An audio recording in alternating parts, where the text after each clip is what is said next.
बिना बिजली का गांव। बंसीपुर नाम का एक गांव था जहां साल भर से मौसम के खराब होने के कारण बिजली नहीं आती थी। बंसीपुर गांव कभी उजाले के नाम से जाना जाता था, पर आज उस गांव में चारों तरफ अंधेरा छाया हुआ था। ऐसे मानो जैसे सभी लोग बरसों पुराने बिना बिजली के जमाने में जी रहे थे। ऐसे ही एक दिन गांव की सारी औरतें कुएं पर से पानी लाकर अपनी सारी जरूरत को पूरा करती थी। ऐसे ही एक दिन आहा, थक गई रे, मैं तो साल भर से इस कुएं से पानी खींचते हुए परेशान हो गई। अब ना खींचता मुझसे इस कुएं से पानी, मेरे तो कमर में दर्द रहने लगा। अब दर्द हो या कुछ भी हो बहन, घर के काम तो सारे करने ही पड़ेंगे। ये भी कुआं है जिसको एक साल पहले कोई देखता तक नहीं था, और आज देख लो इस कुएं की कितनी अहमियत है। सही कह रही हूँ बहन, जब से गांव की बिजली गई है इस कुएं ने अपनी अहमियत बता दी है, और बिजली न आने से सारी बिजली से चलने वाली चीज बंद पड़ी है। बस काम में आ रहा है तो बस ये कुआं। काश उस दिन गांव में वो तेज तूफान और आंधी ना आई होती जिस वजह से तार टूटकर बिजली का ट्रांसफार्मर ना पुकता, तो आज हमारे गांव में भी बिजली होती। ऐसे सब मिलकर अपने बिना बिजली वाले गांव की दुख दर्द पीड़ा एक दूसरे को सुनाने लगती हैं, और कुछ देर बाद सब अपने घर चली जाती हैं। एक दिन नंदिनी कुएं से पानी लाकर घर पर कपड़े धो रही थी, तभी खुद से कहती है, हे भगवान, इस गर्मी में तो पूरे शरीर का पानी ही निचोड़ जाता है। पहले कुएं से पानी खींच कर लाओ और फिर हाथ से कपड़े धो। क्या फायदा दहेज में वॉशिंग मशीन मिलने का, इसको तो अब मैं बेच ही दूंगी। ऐसे ही एक दिन अंजना गर्मी में हाथ के पंखे से हवा कर रही थी, तभी अंजना अपनी सास से कहती है, आहा, गर्मी, किस काम का ये एसी जब देखो बंद पड़ा रहता है। इसे उतरवा कर बिकवा देना बहू, बिना बिजली के गांव में इस एसी का कोई मोल नहीं है। ऐसे ही एक दिन शाम होते ही सारे गांव में गुप्त अंधेरा छा गया था, और गांव के सभी आदमी शाम को दिन ढलने से पहले ही काम पर से अपने अपने घर वापस से आ जाते हैं, क्योंकि पूरे गांव में लाइट न होने की वजह से पूरे गांव में घुप अंधेरा हो जाता है, जिससे पास खड़ा इंसान भी नहीं दिखता था। तभी रात को सुनील अपनी पत्नी से कहता है, माला, अंधेरा काफी हो गया और पास के सभी लोगों के भी दरवाजे बंद हो गए। तुम भी घर का दरवाजा लगा दो, मैं ऊपर छत पर बिस्तर कर लेता हूँ। अंधेरा होते ही सभी गांव के लोग अपने अपने घर के दरवाजे लगा लेते थे, और माला भी अपने घर का दरवाजा लगाकर मोमबत्ती के उजाले में छत पर चली जाती है, फिर बिस्तर पर जाकर लेट जाती है। जैसे ही माला की आंख लगती है तभी माला को अपने घर के दरवाजे के बजने की आवाज आती है। उसी वक्त माला अपने पति सुनील को जगाकर कहती है, अजीब, इतनी रात को हमारे घर पर कौन आया होगा? मैं देख कर आता हूँ। इतने में पड़ोस में छत पर लेटा हुआ एक आदमी कहता है, अरे अरे सुनील भैया, रात को इस वक्त दरवाजा बिल्कुल मत खोलना, ये कोई डाकू या चोर होगा। रात को अब हमारे गांव में चोर लुटेरे भी आने लगे हैं। पड़ोसी की बात सुनकर सुनील दरवाजा खोलने के लिए नहीं जाता है। अब गांव में बिजली न होने के कारण रात के अंधेरे में 4 लुटेरों की भी आने की दहशत लोगों में फैल गई। फिर सारी रात सभी लोगों की चोर डाकू की दहशत में गुजरी। फिर एक दिन दोपहर को गांव के सारी औरतें पेड़ के नीचे बैठकर आपस में वार्तालाप कर रही थी। तभी अंजना की सास कहती है, मुझे नहीं लगता बहन अब कभी हम लोगों को बिजली नसीब होगी। धीरे धीरे आज 2 साल होने को जा रहे हैं लाइट आने की उम्मीद में, पर मुझे नहीं लगता अब कभी लाइट आएगी हमारे गांव में।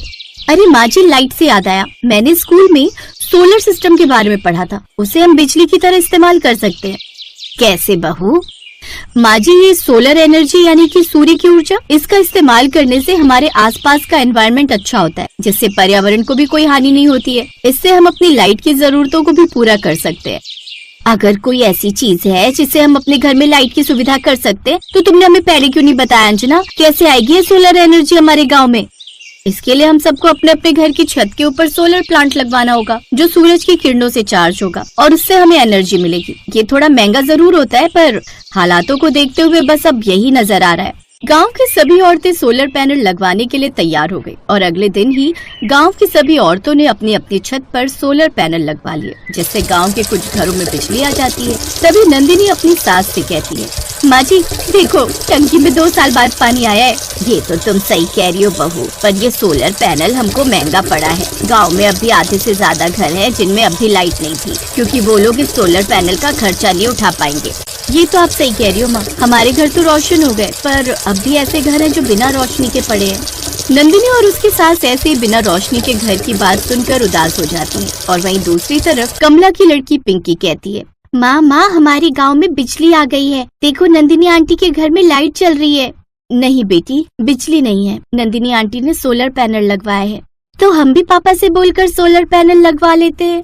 नहीं बेटी, हमारे पास इतने पैसे नहीं है जो हम सोलर पैनल लगवा सके। ऐसे ही गाँव के किसी घर में लाइट आ रही थी तो किसी घर में नहीं थी। यही सिलसिला जारी रहा और एक दिन फिर से गांव की सभी औरतें उस पेड़ के नीचे बैठी थीं और आपस में बातें कर रही थीं। नंदिनी भाभी, अब तो एसी की हवा में अच्छी नींद आती होगी तुमको। तुम्हारे घर में तो लाइट आ गई और एक हम है, पूरी रात 1 मिनट को आंख नहीं लगती गर्मी के मारे। क्या मजे आ रहे हैं कमला दीदी, कर्जा लेकर लगवाया था ये सोलर पैनल, अभी तक नहीं उतरा सर से कर्जा। बड़ा ही महंगा पड़ा ये सोलर पैनल, इससे अच्छी तो हमारी लाइट ही ठीक थी। कमला और नंदिनी की बात सुनकर अंजना कहती है, मैं ये सोच रही थी क्यों ना हम लोग गांव में बिजली लाने का ही कुछ जुगाड़ करें। पर हम गांव में बिजली कैसे ला सकते हैं जब आज तक मर्द लोग इस गांव में बिजली नहीं लेकर आ सके। हम मर्द लोगों से कम है क्या? वैसे भी गांव में बिजली मर्द नहीं बल्कि हमारी शिक्षा लेकर आ सकती है। आप लोग कहो तो हम लोग कल ही बिजली दफ्तर चलते हैं और अपने गाँव में बिजली ला कर दिखाएंगे।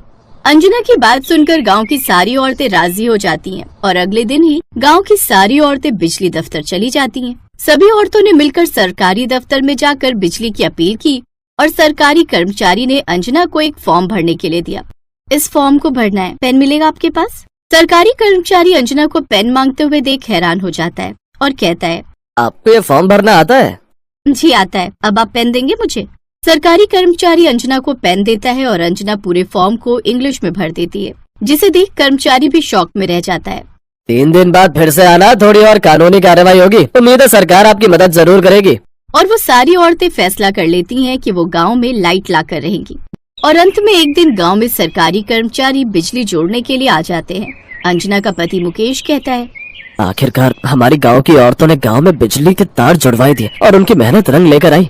सभी लोग गांव में 2 साल बाद बिजली आने के इंतजार में खुश हो रहे थे और थोड़ी देर बाद बिजली के तार जुड़ जाते हैं और गांव के सभी घर और सड़कें उजागर हो जाती हैं।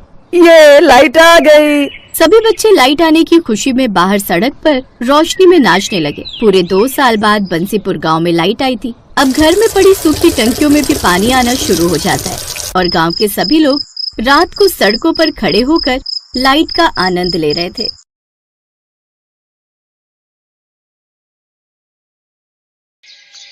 माँ जी, मैं जल्दी से कपड़े धोकर आ जाती हूँ, नहीं तो भीड़ लग जाएगी नल पर। बहू भरी गर्मी में कहाँ जाएगी कपड़े धोने? मुझे तो डर है कहीं तू बीमार न पड़ जाए। माँ जी आप जाने दो मुझे कपड़े धोने, नहीं तो फिर शांति आंटी की बहू पूरे कुनबे के कपड़े लेकर धोने बैठ जाएगी, जिससे शाम तक नंबर नहीं आएगा। ठीक है तेरी मर्जी, चली जा कपड़े धोने। रीता कपड़े लेकर नल पर धोने चली जाती है। ये कहानी है एक गरीब परिवार की जो जौनपुर गांव में रहता था। उस गांव में बिजली आने का कोई साधन नहीं था। उस परिवार में एक सास और उसकी एक बहू, एक बेटी और 2 बेटे रहते थे। बड़ा वाला बेटा उमेश गांव में रहता था, जो मेहनत मजदूरी करके अपना घर चलाता था, और दूसरा बेटा सौरभ शहर में रहता था और एक रोज वो शहर की लड़की से ही शादी कर लेता है। शादी के बाद अपने गांव में कुछ दिनों के लिए रहने आता है और जैसे ही उसकी सास अपनी छोटी बहू को देखती है, उसको घर के बाहर ही रोक देती है। ये लड़की अंदर नहीं जाएगी। पर माँ क्यों? ये बहू है आपकी।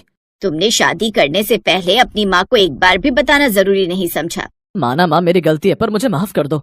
कमला अपनी बेटी की खुशी के लिए रिंकी को अंदर बुलाती है और उसे अपनी बहू स्वीकारती है। थोड़ी देर बाद जब रात होने लगती है तो सारे गांव में लाइट की जगह मिट्टी के दिए जलने लगते हैं, जिसे देखकर रिंकी अपनी सास से बोलती है, माँ जी ये गांव के किसी भी घर में और हमारे घर में लाइट क्यों नहीं जल रही है? बहू लाइट? हमारे गांव में बिजली नाम की तो कोई चीज ही नहीं है जो लाइट जलेगी। हम सभी लोग अपने कामों को दिन ढलने से पहले ही निपटा लेते हैं और रात दिए जलाकर काटते हैं। क्या?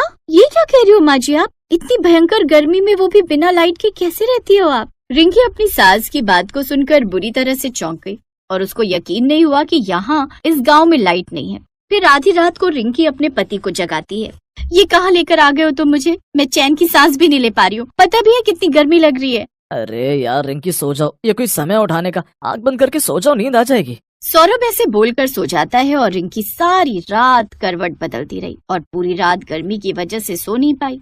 पूरा घर कैसे खर्राटे मारकर सो रहा है भरी गर्मी में। इंसान ही है ना ये सब। हे भगवान, तुमने मुझे कहाँ लाकर पटक दिया। फिर अगले दिन वो अपनी सास से कहती है, माँ जी मैं सारी रात नहीं सो पाई हूँ इस गर्मी में, अब तो नहाकर ही ठंडक मिलेगी मुझे। माँ जी पानी कहाँ पर रखा है? नहाने जाना है मुझे। छोटी बहू अगर तुमको नहाना है तो हैंडपंप के नल से पानी खींच कर ले आओ और नहा लो। अपनी ननद के साथ चली जाओ, हम सब भी ऐसे ही नहाते हैं। ये सुनकर रिंकी हैरान हो जाती है और मन ही मन कहती है, हे भगवान, ये कहाँ आकर फंस गई मैं। यहाँ से अच्छा तो मेरा शहर था जहाँ शावर खोलो और जितना मन करे नहाओ। थोड़ी देर बाद रिंकी नल से पानी भरकर लाती और तब आकर नहाती है। ऐसे ही धीरे धीरे रिंकी को गांव में आए हुए 3 दिन बीत गए। एक दिन रिंकी की जेठानी रीता खाना बना रही होती है और रिंकी से कहती है, सुनो देवरानी जी, जरा ये मसाला पीस कर देना। हाँ जेठानी जी, क्यों नहीं, मिक्सी कहाँ पर है? अरे देवरानी जी, आप भी कैसी बात करती हैं? हम लोग तो सिलबट्टे पर मसाला पीसते हैं। ये क्या होता है जेठानी जी? ये बिना लाइट के चलने वाला जुगाड़ है देवरानी जी। इस सिलबट्टे पर पिसे मसाले की सब्जी भी एकदम दमदार बनती है। जब रिंकी रीता को मसाले पीसते हुए देखती है कि ये क्या आफत है, पत्थरों से मसाले पीसते हैं यहाँ के लोग, छी, अभी तो पता नहीं क्या क्या देखने को मिलेगा। एक रात रिंकी के पेट में अचानक दर्द हुआ जिससे उसे पोटी आने लगी, लेकिन घर में रात को पानी भी खत्म हो गया था और नल भी दूर था। माँ जी, मेरे पेट पे बहुत तेज दर्द हो रहा है और पानी भी नहीं है घर में। माँ जी कुछ करो जल्दी से। क्या माँ जी कर रही है? किसने बोला था रात को इतना ज्यादा खाने के लिए? माँ जी जल्दी करिए, निकल जाएगी नहीं तो। यहीं निकल जाएगी तो एक काम कर, यहीं कर दे, और नहीं तो मेरे सर पर कर दे।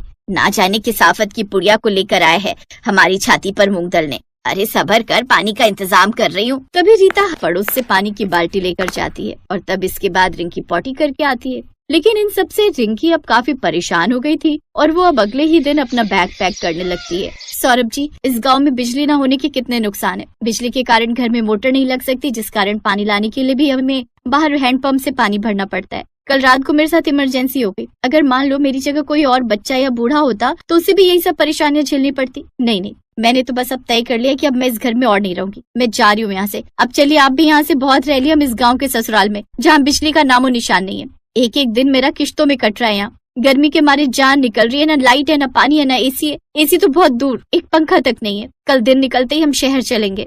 देखो रिंकी, यहाँ मेरे माँ बाबूजी हैं और मैं उनके पास कुछ दिनों के लिए रहने आया। तुम मेरे लिए थोड़ा गर्मी बर्दाश्त नहीं कर सकती? अरे ये भी तो इंसान है। रह रहना, अगर मेरी खुशी के लिए कुछ दिन रह लोगी तो कोई पहाड़ नहीं टूट जाएगा।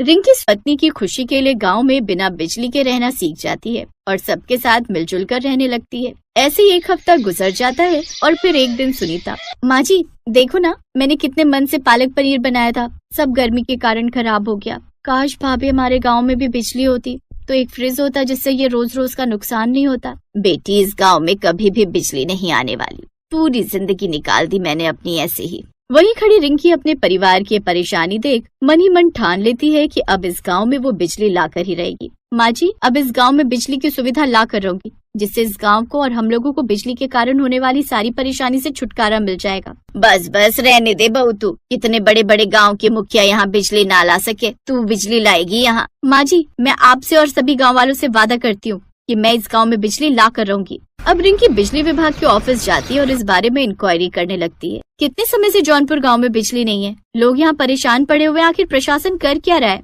ए मैडम, प्रशासन जो मर्जी करे, तुम्हें इससे कहा? हमारी मर्जी नहीं देते उस गांव में बिजली, बोले क्या कर लोगी? बड़ी बदतमीज है आप। लेकिन डोंट वरी, मैं भी आपसे ऊपर के ऑफिसर के पास जाऊंगी, लेकिन जौनपुर गांव को बिजली दिलवा कर ही रहूंगी। ये कहकर रिंकी उस सरकारी दफ्तर से बाहर आने लगती है। तभी उसे वहाँ काम करने वाला गार्ड सबकी नजरों से बचते हुए बोलता है, रुकिए मैडम, जौनपुर गांव के लिए बिजली का प्रस्ताव तो सरकार की तरफ से कब का पास हो चुका है, लेकिन कुछ भ्रष्टाचारी अधिकारी हैं जो इस गांव में बिना कमीशन लिए बिजली पास ही नहीं कर रहे। पूरे 30 लाख की डिमांड है उनकी, और अब गांव के गरीब लोग इतना पैसा कहां से लाएं? लेकिन तुम्हें ये सब कैसे पता? क्योंकि मैं भी उसी गांव में रहता था, लेकिन बिजली न होने के कारण मेरे छोटे छोटे पोता पोती को काफी दिक्कत होने लगी थी, जिस कारण मुझे मजबूरी में वो गांव छोड़ना पड़ा। और यहाँ नौकरी करते हुए मुझे पता चला कि गांव तक बिजली न पहुंचने का असली कारण भ्रष्टाचारी लोग हैं। ओह, तो ये बात है। इसका मतलब भ्रष्टाचारी लोग जौनपुर गांव और बिजली के बीच रोड़ा बने हुए हैं। लेकिन अब मुझे उस रोड़े को बीच से हटाना ही होगा। आपको मेरा एक काम करना होगा। क्या आप मुझे उस अधिकारी से मिलवा सकते हैं? हाँ बिटिया, अपने गाँव की भलाई के लिए मैं कुछ भी करूँगा। रामदीन यानी कि वो गार्ड रिंकी को उस अधिकारी से मिलवा देता है।